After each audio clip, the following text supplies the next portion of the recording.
السلام علیکم ناظرین، حقیقت یا فریب چینل میں آپ سب کو خوش آمدید۔ آج جو اسٹوری آپ سے شیئر کرنے جا رہی ہوں وہ احمد کی ہے۔ احمد کہتے ہیں کہ ان دنوں کا واقعہ ہے جب میں نوجوان تھا۔ مجھے وہ بے فکری اور معصومیت میں ڈوبے ہوئے دن آج بھی یاد ہیں جب میں اپنے محلے کے بچوں کے ساتھ گلی میں کھیلا کرتا تھا۔ ہمارا چھوٹا سا قصبہ تھا۔ قصبے کے ایک جانب گنگا بہتی تھی، قصبے کے ارد گرد جنگلات کا لامتناہی سلسلہ تھا اور سبزہ ہی سبزہ تھا اور درخت ہی درخت تھے۔ مجھے اچھی طرح یاد ہے کہ جب برسات کے دن آتے تو ٹوٹ کے بارش ہوتی، کئی دنوں تک آسمان کی شکل تک نظر نہ آتی، آسمان سیاہ بادلوں سے بھرا رہتا اور یہ پتہ ہی نہ چلتا تھا کہ کب سورج غروب ہوا کب طلوع۔ جب بارش تھمتی تو درختوں اور پیڑ پودوں کی شان ہی کچھ اور ہوتی۔ سبزے کی بہتات کی وجہ سے یوں لگتا کہ دور دور تک کسی نے سبز رنگ کی مخمل چادریں بچھا رکھی ہیں۔ سبزے کی ٹھنڈک آنکھوں میں گھلنے لگتی۔ رات کو قریبی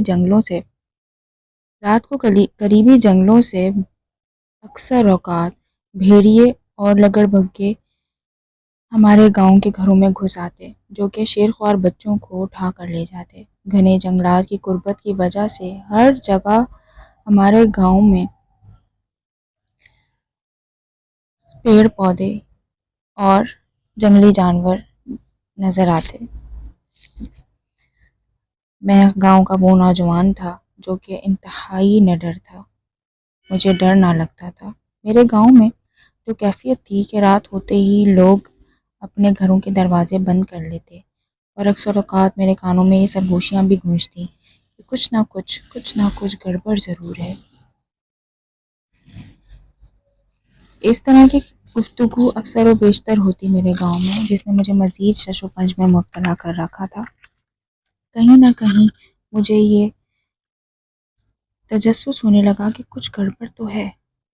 میرے رویے میں جو تجسس تھا اس نے مجھے اس بات پر اور اکسایا اور اس بات کی کھوج لگانے پر مجبور کر دیا۔ ایک دن میں گاؤں میں گزر رہا تھا کہ جب میری نظر جنگل کی طرف پڑی، وہ جنگل جو گاؤں سے دور تھا۔ گاؤں والے اس جنگل میں جانے سے ڈرا کرتے تھے۔ میں نے جیسے ہی اس جنگل میں جانے کا فیصلہ کیا، کہیں نہ کہیں میرے دل نے مجھے روکا اور کہا کہ یہ جنگل ٹھیک نہیں ہے، یہاں جانا کہیں نہ کہیں خطرے سے خالی نہیں ہوگا۔ مجھے جنگل سے عجیب طرح کا خوف محسوس ہونے لگا، لیکن میرے اندر جو قوت تجسس تھا، میرے اندر جو ایک لامتناہی طور پر ایک تجسس کی کیفیت تھی، اس نے مجھے مجبور کیا اور میں جنگل کی طرف بڑھنے لگا۔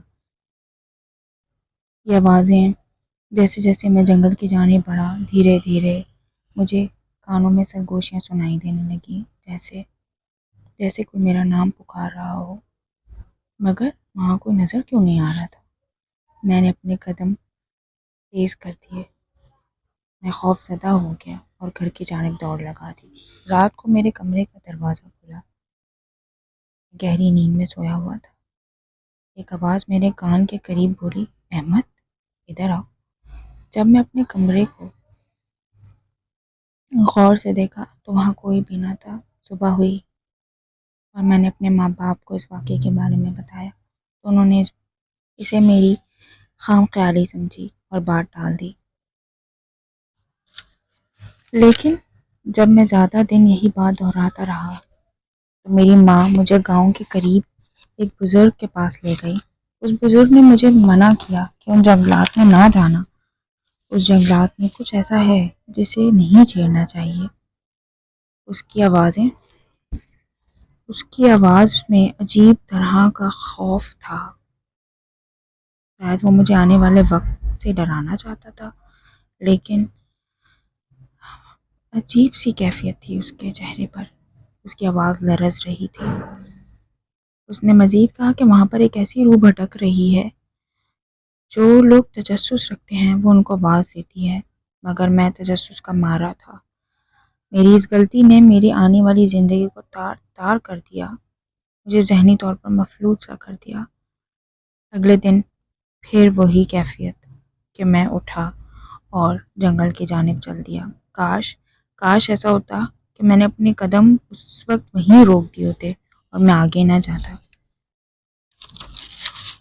صبح میں چلتا چلتا جنگل پہنچا۔ جیسے ہی سورج غروب ہوا اور آسمان نیلے رنگ میں بدلنے لگا، جنگل میں عجیب طرح کا بدلاؤ آنے لگا۔ درخت سیاسی سایوں کی طرح میرے اوپر چھا گئے اور جتنا میں اندر جاتا گیا اتنی ہی سردی بڑھ گئی۔ اچانک وہ سرگوشیاں پھر سے سنائی دینے لگیں۔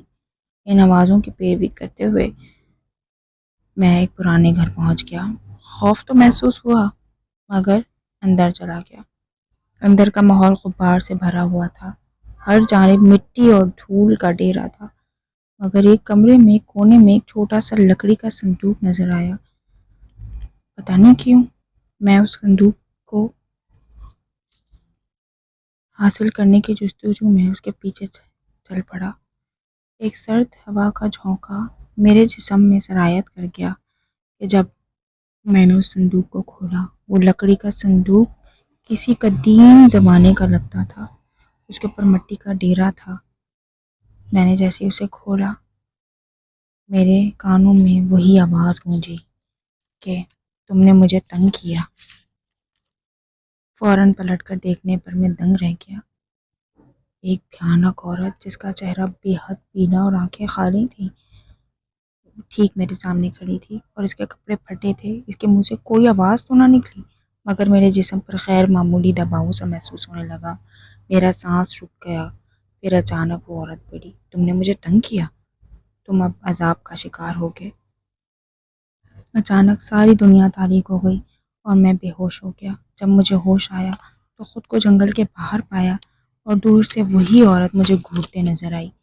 خوف کے مارے حالت انتہائی خراب تھی۔ گھر دوڑ تو آیا لیکن ہر لمحہ بے چین رہنے لگا۔ دن تو گزر رہے تھے لیکن عذاب میں، واقعی عذاب میں، کیفیت بخار سی، سر بھاری۔ وہ عورت مجھے ہر لمحہ تنگ کرتی۔ میری زندگی مشکل نہیں عذاب رہی۔ آنے والے سالوں میں یہ سمجھ گیا کہ نوجوانی میں کی گئی اس غلطی نے مجھے بہت اذیت دی۔ جیسے جیسے وقت گزرا مجھے احساس ہونے لگا کہ انتہائی غلطی کر چکا ہوں۔ نہ میں پڑھائی کر سکا، نہ شادی، سونے پہ سہاگا۔ رات کے وقت ہر وقت کانوں میں چیختی ہوئی اس عورت کی بھیانک آوازیں آج بھی مجھے تنگ کرتی ہیں۔ میں اب بیمار اور بوڑھا ہو چکا ہوں۔ اس واقعے کے بعد نکاہت ہر وقت میرے اوپر طاری رہی۔ میرے ساتھ کے لڑکے پڑھ لکھ کر اس گاؤں سے جا چکے ہیں یا شادی کر کے زندگی میں آگے بڑھ گئے۔ ایسا نہیں ہے کہ میں اپنا علاج نہ کروایا۔ میری ماں میرا علاج کراتے کراتے جہانے فانی سے کوچ کر گئی، لیکن مجھے کوئی آرام نہ آیا۔ کچھ لوگوں کے کہنے پر میں ہسپتال بھی گیا، دوائیں بھی کھائیں، لیکن طبیعت ویسی کی ویسی ہی رہی۔ مجھے پتا ہے کہ مسئلہ کیا ہے، کہ مجھے بد دعا ہے اس عورت کی، کہ میں عذاب میں رہوں گا۔ میں جب تک زندہ ہوں ایسے ہی جینا پڑے گا اور ایسے ہی جیتا رہوں گا۔ یہ تھی آج کی کہانی، جو کہ یقیناً ہمیں یہ سوچنے پر مجبور کرتی ہے کہ زندگی کے سفر میں کئی ایسے واقعات ہوتے ہیں جو ہمیں یہ سوچنے پر مجبور کر دیتے ہیں کہ یہ حقیقت تھی یا فریب۔ اگلے ایپیسوڈ تک مجھے اجازت دیں۔ اپنا خیال رکھیے گا۔ اللہ حافظ۔